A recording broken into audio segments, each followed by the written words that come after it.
ರಾಜ್ಯ ಸರ್ಕಾರ 3 ವರ್ಷ ಪೂರೈಸಿದ ಹಿನ್ನೆಲೆಯಲ್ಲಿ ಸಾಧನಾ ಸಮಾವೇಶವನ್ನು ತುಮಕೂರಿನಲ್ಲಿ ಹಮ್ಮಿಕೊಂಡಿರುವಂಥದ್ದು. ಹೀಗಾಗಿ ಹಲವು ಗಣ್ಯರು ಸೇರಿದಂತೆ ಲಕ್ಷಾಂತರ ಜನ ತುಮಕೂರಿನ ಜೂನಿಯರ್ ಕಾಲೇಜು ಮೈದಾನಕ್ಕೆ ಬರ್ತಾ ಇದ್ದಾರೆ. ವಿಶೇಷವಾಗಿ ಸಾಕಷ್ಟು ಭದ್ರತೆ ಕೂಡ ಕೈಗೊಳ್ಳಲಾಗಿರುತ್ತೆ. ಇನ್ನು ಈ ಭದ್ರತೆಯ ವಿಚಾರವಾಗಿ ಮಾತಾಡಲಿಕ್ಕೆ ತುಮಕೂರು SP ಆಗಿರುವಂತಹ ಅಶೋಕ್ ಅವರು ನಮ್ಮ ಜೊತೆ ಇದ್ದಾರೆ. ಅವರೇ ನಾನು ಮಾತಾಡಿಸ್ತಾ ಹೋಗ್ತೀನಿ. ಸರ್, ಈಗಾಗಲೇ ಎಲ್ಲ ಸಿದ್ಧತೆಗಳನ್ನು ಮಾಡಿಕೊಳ್ಳಲಾಗಿದೆ. ಭದ್ರತೆ ವಿಶೇಷವಾಗಿ ಪೊಲೀಸರು ಎಷ್ಟು ಜನ ನಿಯೋಜನೆ ಮಾಡಿದ್ದಾರೆ, ಯಾವ ರೀತಿಯ ಕ್ರಮಗಳನ್ನ ಕೈಗೊಳ್ತಾರೆ? ಸುಮಾರು 4,000 ಸಿವಿಲ್ ಪೊಲೀಸರನ್ನು ನೇಮಕ ಮಾಡಲಾಗಿದೆ ಬಂದೋಬಸ್ತ್ಗೋಸ್ಕರ.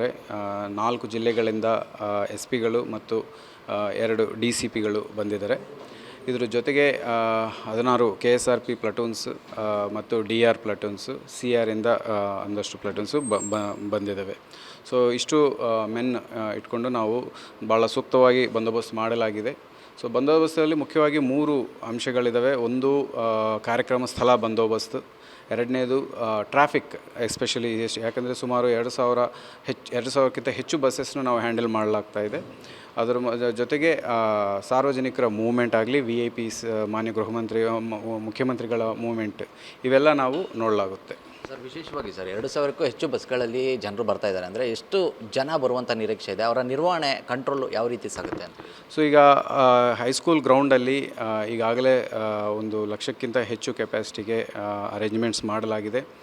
ಸುಮಾರು 100 ಕೌಂಟರ್ಸ್ಗೆ ಊಟದ ವ್ಯವಸ್ಥೆ ಅರೇಂಜ್ ಮಾಡಲಾಗಿದೆ. ಸೊ ಎಂಟ್ರಿ ಎಕ್ಸಿಟ್ ವ್ಯವಸ್ಥೆಗಳಿಗೂ ಸುಮಾರು 50-60ಕ್ಕಿಂತ ಹೆಚ್ಚು DFMD ಎಂಟ್ರಿ ಫ್ರಿಸ್ಕಿಂಗ್ ಎಲ್ಲ ಅರೇಂಜ್ ಮಾಡಲಾಗಿದೆ. ಸೊ ಹೀಗಾಗಿ ನಮ್ಮ ಅತಿ ಹೆಚ್ಚು ಕೇರ್ ತೊಗೊಂಡು ಈ ಸ್ಟ್ಯಾಂಡರ್ಡ್ SOP ಪ್ರೋಟೋಕಾಲ್ ಫಾಲೋ ಮಾಡಿ ಕ್ರೌಡ್ ಮ್ಯಾನೇಜ್ಮೆಂಟಲ್ಲಿ ನಾವು ಅರೇಂಜ್ಮೆಂಟ್ಸ್ ಮಾಡಲಾಗಿದೆ. ಇನ್ನು ವಿಶೇಷವಾಗಿ ಸರ್, ಕಾರ್ಯಕ್ರಮಕ್ಕೆ VIP ಗಳು ಸೇರಿದಂತೆ ಸಾಕಷ್ಟು ಜನ ಬರ್ತಾ ಇದ್ದಾರೆ. ಈ ಪಟ್ಟಿಯಲ್ಲಿ ನೋಡಿದ್ರೆ ಅವ್ರಿಗೆ ಬೇಕಾದಂತಹ ಭದ್ರತೆಯ ವ್ಯವಸ್ಥೆ ಯಾವ ರೀತಿ? ಈಗ ಮಾನ್ಯ CM ಅವ್ರ ಜೊತೆಗೆ all cabinet ministers and all ನಿಗಮ ಅಧ್ಯಕ್ಷರು, ಉಪಾಧ್ಯಕ್ಷರು ಮತ್ತು ಭಾಳಷ್ಟು ಜನ MLAs, MLCs ಇವರೆಲ್ಲ ಬರ್ತಾ ಇರುವ ಸಾಧ್ಯತೆ ಇದೆ. ಹಾಗಾಗಿ ಅವರಿಗೆ VIP ಅವ್ರಿಗೆ ಏನು ಸೆಕ್ಯೂರಿಟಿ ಲೆವೆಲ್ ಕೊಡಲಾಗಿದೆ ಅಷ್ಟು ಸೆಕ್ಯೂರಿಟಿ ಲೆವೆಲ್ಗೆ ಬಂದೋಬಸ್ತ್ ಕೊಡಲಾಗುವುದು. ಆ್ಯಂಡ್ VIP ಎನ್ ರೂಟ್ ಆಗಲಿ, ಸ್ಟೇಜ್ ಆಗಲಿ, ಇದೆಲ್ಲ ಬಂದೋಬಸ್ತ್ ಮಾಡಲಾಗಿದೆ. ಇನ್ನು ಮುಖ್ಯವಾಗಿ ಸರ್, ಇಷ್ಟೊಂದು ಜನ ತುಮಕೂರು ನಗರಕ್ಕೆ ಬರುವಂತಹ ನಿಟ್ಟಿನಲ್ಲಿ ಸಾಕಷ್ಟು ಟ್ರಾಫಿಕ್ ಸಮಸ್ಯೆ ಕೂಡ ಉಂಟಾಗುವಂಥ ಸಾಧ್ಯತೆ ಇದೆ. ಇದರ ಬಗ್ಗೆ ಏನಾದರೂ ಪರ್ಯಾಯ ಮಾರ್ಗ ವ್ಯವಸ್ಥೆ ಮಾಡಲಾಗಿದೆಯಾ? ಪಾರ್ಕಿಂಗ್ ವ್ಯವಸ್ಥೆಗಾಗಿ ಪ್ರತ್ಯೇಕ ಜಾಗ ಮಾಡಲಾಗಿದೆಯಾ? ಯಾವ ರೀತಿ ಕ್ರಮ ಕೈಗೊಳ್ಳಲಾಗಿದೆ? ಈಗ ನಿಮ್ಮೆಲ್ಲರಿಗೆ ಗೊತ್ತಿದ್ದಂಗೆ ತುಮಕೂರಲ್ಲಿ ಮೇಯ್ನ್ ರಸ್ತೆ ಬಂದು ನಮ್ಮ BH ರೋಡ್. ಸೊ BH ರೋಡಲ್ಲಿ ನಾಳೆ ಪ್ರೈವೇಟ್ ವಾಹನಗಳು ಮತ್ತು ಪಾರ್ಕಿಂಗ್ಗಳನ್ನು ನಾವು ನಿಷೇಧಿಸಲಾಗಿದೆ. ಅವರಿಗೆ ಆಲ್ಟರ್ನೇಟಿವ್ ಆಗಿ ನಮ್ಮ ಗುಬ್ಬಿ ರಿಂಗ್ ರೋಡ್ ಮತ್ತು NH ಮೇಲೆ ಹನುಮಂತಪುರ ಅಂಡರ್ಪಾಸ್ ಬಳಸ್ಕೊಂಡು ಮತ್ತು ಶ್ರೀದೇವಿ ಹಾಸ್ಪಿಟಲಿನ ಕಡೆಯಿಂದ ಇರುವ ಅಂಡರ್ಪಾಸ್ನ ಬಳಸ್ಕೊಂಡು ಸಾರ್ವಜನಿಕರು ತುಮಕೂರು ಒಳಗಡೆ ಓಡಾಡೋಕ್ಕೆ ಅವಕಾಶ ಮಾಡಿಕೊಳ್ಳಲಾಗಿದೆ. ಇನ್ಕ್ಲೂಡಿಂಗ್ KSRTC ಬಸ್ಸಸ್ಗೂ ಸಹ ನ್ಯಾಷನಲ್ ಹೈವೇ ಮೇಲೆ ಒಂದು ಟೆಂಪ್ರರಿ ಹಾಲ್ಟನ್ನು ಕ್ರಿಯೇಟ್ ಮಾಡಿ ಬಸ್ಸಸ್ ಟೌನ್ ಒಳಗಡೆ ಬರ್ದಂಗೆ ನೋಡಿಕೊಂಡು ಅವರು ಹೈವೇ ಮೇಲೆ ಮೂಲಕ ಮತ್ತು ಗುಬ್ಬಿ ರಿಂಗ್ ರೋಡ್ ಮೂಲಕ ಹೋಗುವ ಅರೇಂಜ್ಮೆಂಟ್ ಮಾಡಲಾಗಿದೆ. ಸರ್, ಇದರ ನಡುವೆ ಸರ್ ಸಾಕಷ್ಟು ಕಾರ್ಯಕ್ರಮಕ್ಕೆ ಪ್ರತಿಭಟನಾ ಕೂಗುಗಳು ಕೂಡ ಕೇಳಿ ಬರ್ತಾ ಇದೆ. ಸಾಕಷ್ಟು ಸುದ್ದಿಗೋಷ್ಠಿಗಳನ್ನು ಮಾಡ್ತಾ ಇದ್ದಾರೆ.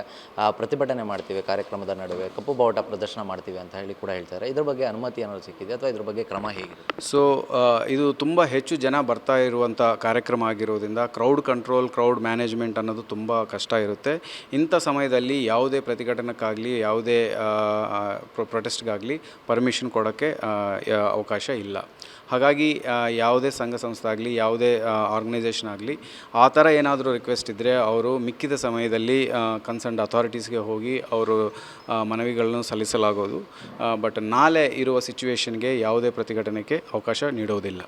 ಒಂದು ವೇಳೆ ಸರ್ ನಿಯಮವನ್ನು ಉಲ್ಲಂಘನೆ ಮಾಡಿ ಯಾವುದೇ ರೀತಿಯ ಅನುಮತಿ ಇಲ್ಲದೇ ಪ್ರತಿಭಟನೆ ಮಾಡುವಂಥದ್ದು ಅಥವಾ ಕಪ್ಪು ಬಾವುಟ ಪ್ರದರ್ಶಿಸುವಂಥದ್ದು, ಈ ರೀತಿಯಂಥ ಬೆಳವಣಿಗೆ ನಡೆದರೆ ಯಾವ ರೀತಿ ಕ್ರಮ ಆಗುತ್ತೆ? ಸೊ ಇಮಿಡಿಯೇಟಾಗಿ ಅವ್ರ ಮೇಲೆ ಕಾನೂನು ಕ್ರಮ ತೊಗೊಳ್ಳಲಾಗುವುದು, ಪ್ರಿವೆಂಟಿವ್ ಕಸ್ಟಡಿಗೆ ತೊಗೊಳ್ಳಲಾಗೋದು. ಆ್ಯಂಡ್ ಅಷ್ಟು ಕ್ರೌಡೆಡ್ ಜಾಗದಲ್ಲಿ ಅಂಥ ಕೆಲಸಗಳು ಮಾಡಿದರೆ ಅಲ್ಲಿರುವ ಜೀವಹಾನಿ ನಡೆಯೋ ಸಾಧ್ಯತೆ ಇರುತ್ತೆ. ಹಾಗಾಗಿ ಇದನ್ನೆಲ್ಲ ಅವರು ಗಮನಹರಿಸಿ ಇಂಥ ಕೆಲಸಗಳು ಮಾಡಬಾರದು. ಮಾಡಿದರೆ ನಾವು ತುಂಬ ಕಠಿಣ ಕ್ರಮ ತೊಗೊಳ್ಳಲಾಗುತ್ತೆ. Thank you sir. ಇದಿಷ್ಟು ಕೂಡ ತುಮಕೂರು SP ಆಗಿರುವಂಥ ಅಶೋಕ್ ಅವರ ಮಾತು. ಕ್ಯಾಮ್ರಾ ಪರ್ಸನ್ ಸೋಮಶೇಖರ್ ಜೊತೆ ಜಗದೀಶ್, TV9 ತುಮಕೂರು.